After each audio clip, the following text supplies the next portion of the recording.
As of 2021, only 36.5% of Canadians aged 25 to 29 were homeowners. This means that 63% of this age group is eligible for the FHSA. Similar to the TFSA and the RRSP, the First Home Savings Account, or FHSA, was introduced in Canada in 2023, and it provides a tax-free vehicle to save for a down payment.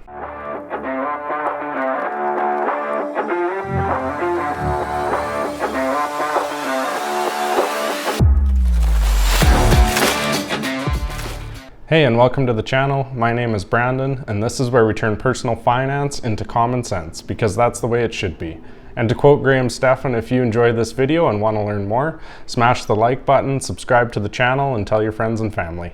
My goal with this channel is to teach Canadians the important stuff that they didn't get the opportunity to learn in school. Therefore, by liking and subscribing to the channel, we can spread the message to more and more people. To get into the FHSA, starting this year in 2023, the government will allow you to contribute up to $8,000 per year for 5 years to a maximum of $40,000. And if you don't get that contribution in this year, don't worry, because it's going to carry forward. So if you open an account in 2024, that means you can contribute $16,000.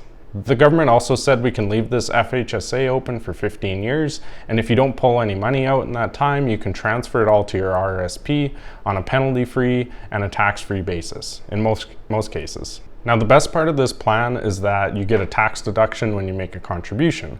So if you're making $50,000 a year in 2023, you deposit $8,000 into your FHSA, your new taxable income is going to be $42,000.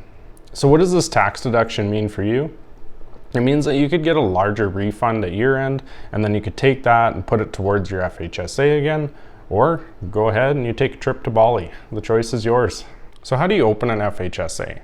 At a high level, you need to be 18 years of age, a Canadian resident, and not have owned a home yourself or with your spouse in the previous 4 years.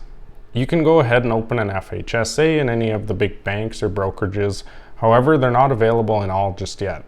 I personally opened my FHSA with Questrade and have put $3,000 into the account. I'm not endorsed by Questrade, however, I will advocate for them. The process is very simple. They got lots of different investment options, and the management fees are really low, especially compared to the big banks. You can also open an account with Wealthsimple, RBC, and it looks like TD is offering a $100 welcome bonus if you contribute $3,000 before the end of October. Scotiabank is also offering a 5% guaranteed rate of return on any new FHSA that's opened. And unfortunately, CIBC and BMO haven't rolled out the program yet. Kind of surprising, I think Questrade came out with theirs in April. I've provided a complete list of the banks and brokerages that currently offer the FHSA, and it also includes any special offers they have right now. Now keep in mind that the FHSA is an investment vehicle.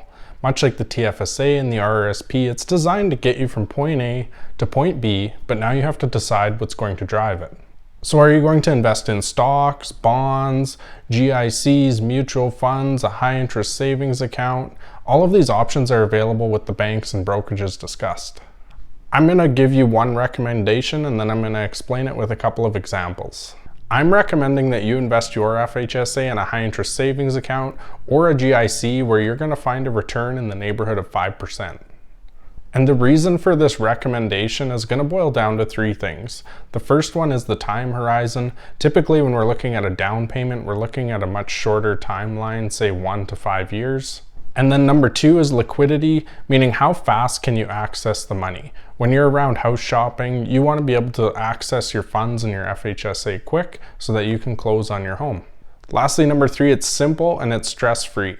I don't want to actively manage my investments, nor do I want the stress of fluctuating returns. Therefore, by going with a GIC or a high interest savings account, the returns are guaranteed and you don't have to spend as much time monitoring it. So let's look at a couple of examples. This first one here, I'm going to follow my recommendation, and we're going to invest the $8,000 a year into a cashable GIC.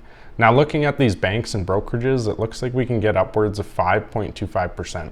So we'll just go at 5%. A cashable GIC, also called a redeemable, is one where you can pull the funds out at any time without penalty. So this might be a good option if you're looking to get a down payment soon.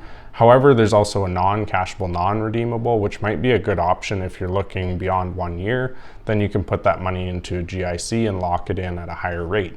So here we're going to invest $8,000 per year for 5 years, $40,000, meaning the account is maxed out. So at the 5% interest rate, you would have $45,310 at the end of the 5th year. So keeping in mind that this is a guaranteed return because you have it in a GIC or a high interest savings account. This could be 20% down on a $225,000 home, or it could be 9% down on a $500,000 home, however you want to look at it. And just looking back over here, if you did leave the account open for 15 years, which is the limit before it needs to be transferred, it would have grown to about $73,000 at the 5% rate. And a high interest savings account would offer a similar outcome, however, it might be at a slightly lower rate. Now for the second example, we're going to look at investing your FHSA in a mutual fund or the stock market that essentially mimics the S&P 500. Now between 1957 and 2022, it has averaged 10.55%, so you could get a good return here. However, let's remember we're looking at a short time horizon. So instead of looking at the average, we're going to look at one of the best 5-year periods in the stock market and compare it to one of the worst 5 years. And so you can see over here, after the housing market crashed in 2008, the market rebounded from 2009 to 2013, and the S&P returned an average of 15.8%.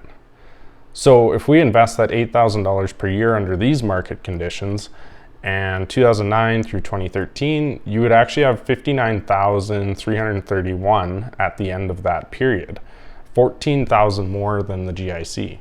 But let's look at it from a different lens. What if we're currently at the high point and the worst 5 years is yet to come? For example, if we mimic 1999 to 2003, you'd actually lose 4% of your investment, or $17,000. Or worse, you invest at 2004 and you pull it out in 2008 for a down payment, you'd nearly lose $11,000.